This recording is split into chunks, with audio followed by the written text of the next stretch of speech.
Te iba a preguntar en lo concreto de cara a lo que es el presupuesto nacional que se está ahora discutiendo en el Parlamento. Digo, el Instituto de Colonización hacia el 2004 creo que desaparecía o casi no tenía un funcionamiento, digo, y hoy el escenario, digamos, de la dinámica que ha tenido, de las políticas de gestión hacia los colonos, hacia el desarrollo rural, y digo, hoy un presupuesto recortado, ¿sí? O desfinanciado directamente el instituto, ¿en qué afecta a ese desarrollo rural? Bueno, en el presupuesto nacional tenemos varios cambios que afectan a los procesos de desarrollo rural. En el Instituto Nacional de Colonización, primero entre el 2000 y el 2012 estuvo a punto de ser cerrado, ¿no? No se cerró el Instituto de Colonización como institución porque, bueno, porque existió movilización, porque la universidad, los funcionarios, el Frente Amplio y algunos actores políticos de algunos partidos participaron en un proceso de defensa de la institucionalidad. Pero en realidad en el 2005 el instituto, en el 2004 el instituto vendía tierras para financiar el funcionamiento de los funcionarios, ¿no? O sea, su funcionamiento básico, y teníamos una gestión desastrosa. Cuando dejamos acá el Instituto de Colonización en abril del 2020, ya cerrando el gobierno en marzo, el instituto tenía primero superávit, a veces en algunos años unos 2 millones de dólares por año de superávit dentro de sus ingresos, ingresos menos egresos. Quedaron dentro de las reservas que estaban en el Ministerio de Economía más de 8 millones de dólares para la compra de tierras disponibles para poder seguir en ese proceso. Y bueno, y en realidad un instituto con una fortaleza financiera y una sostenibilidad económica impresionante. La definición que hoy se dio en el presupuesto nacional, que también el, tuvo algunos artículos en el Instituto de Colonización en el presupuesto, lleva a la reducción del 90% de la partida presupuestal para la compra de tierra. O sea, dejaron el 10% de las partidas de compra de tierra presupuestales que existían. Eso significa que, bueno, que ya lo habían dicho en campaña electoral, más o menos, porque en realidad, pero sí cuando asumieron el gobierno, que no iban a seguir comprando tierras para colonización. Digo, está claro que el modelo de distribución de tierra, de justicia social y de acceso a los recursos de los sectores más vulnerables, no es la política que lleva adelante este gobierno, ¿no? Está claro que el proceso es concentrador de riqueza, de apoyo a los sectores más pudientes, y bueno, con eso alcanza, les voy a leer lo que dijo el presidente de la ARU en su discurso final. Dice, aunque todos podamos estar de acuerdo en que la desigualdad extrema no es deseable, la realidad es que la desigualdad de ingresos va a existir siempre por la propia naturaleza humana, y es justo que así sea. Está claro que esta definición política que hace Capurro, el presidente de la Asociación Rural del Uruguay, ¿no? No es el modelo de país ni la concepción ideológica que tiene el Frente Amplio, ¿no?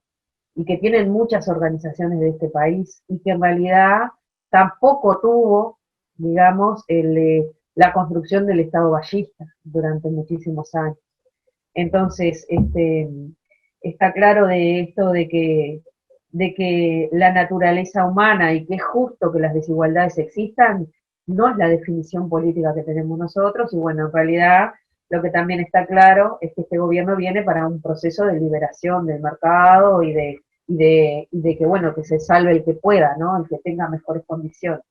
Entonces, el primer punto en este proceso fue quitarle el 90% de los recursos al Instituto Nacional de Colonización para la compra de tierra. Conclusión, no se va a comprar más tierra, pero no este año. En todos los años del quinquenio dejaron solo el 10%. ¿Tá? Quedará para comprar un campo, con suerte, ¿no?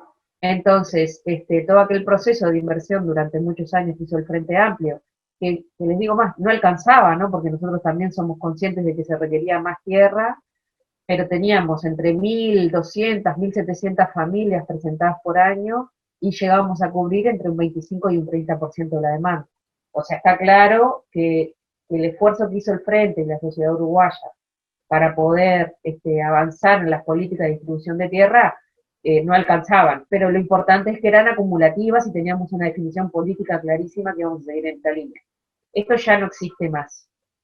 Por otro lado, en esta misma línea de que, bueno, que el mercado es el que define, el presupuesto nacional, también el gobierno presentó un artículo que desmantela la Dirección Nacional de la Dirección General de Desarrollo Rural. Esta mirada que yo les explicaba de incluir en el Ministerio de Ganadería una institucionalidad que permita tener una mirada integral, que piense en las condiciones de los trabajadores, en las condiciones de vida, en la electrificación, en la escuela pública, en la caminería, en todo lo que requiere las familias y las personas para poder vivir en condiciones dignas de un ciudadano. En la ley de presupuesto mandaron un artículo que desmantela totalmente la Dirección de Desarrollo Rural.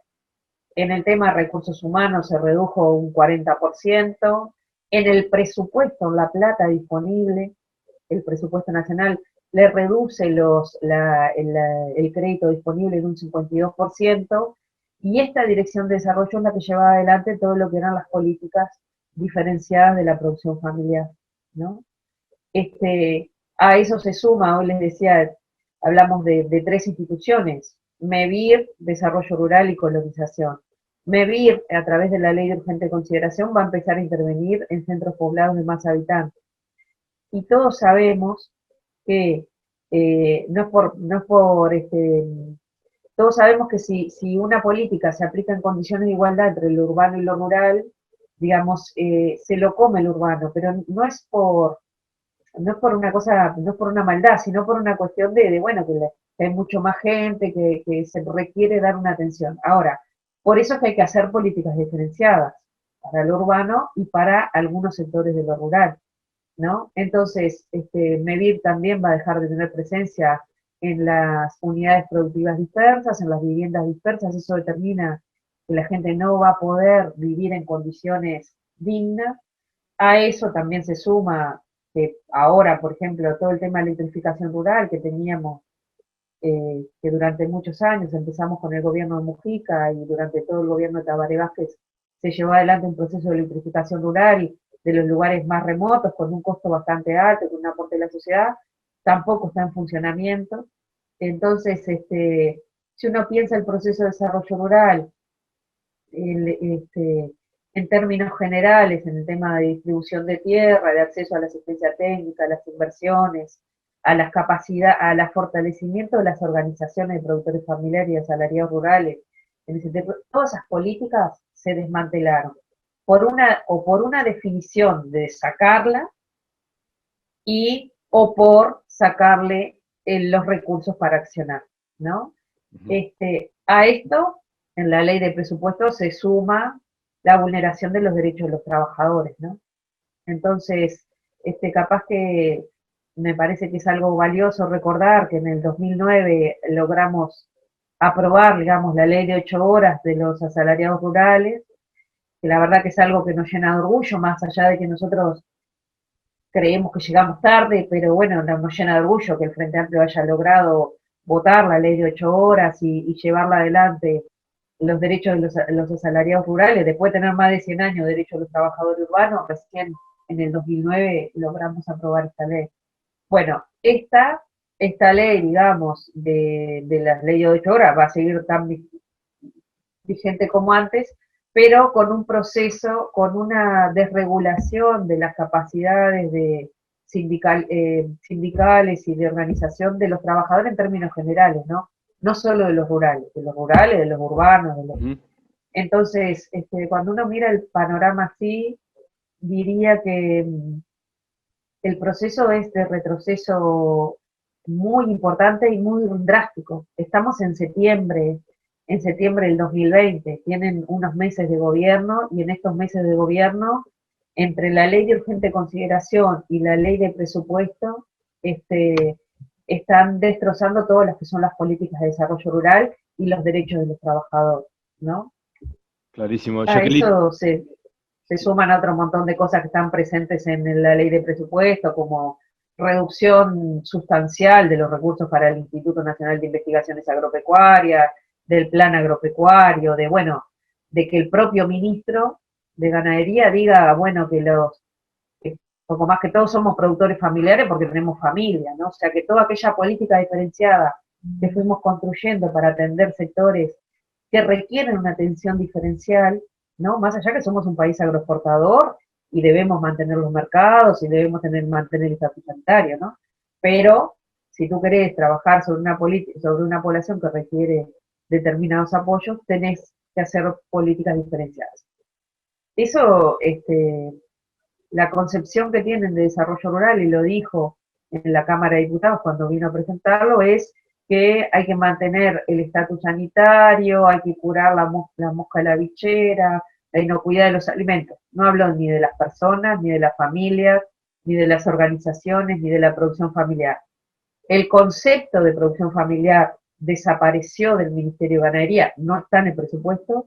El concepto de agroecología, ¿no?, de cuidar los recursos naturales, tampoco está en el presupuesto nacional, ni tiene asignado rubros, porque a final del 2019, durante el gobierno del Frente Amplio, se aprobó la creación de un Plan Nacional de Agroecología, que hoy con este gobierno no tiene recursos y por lo tanto no va a tener viabilidad.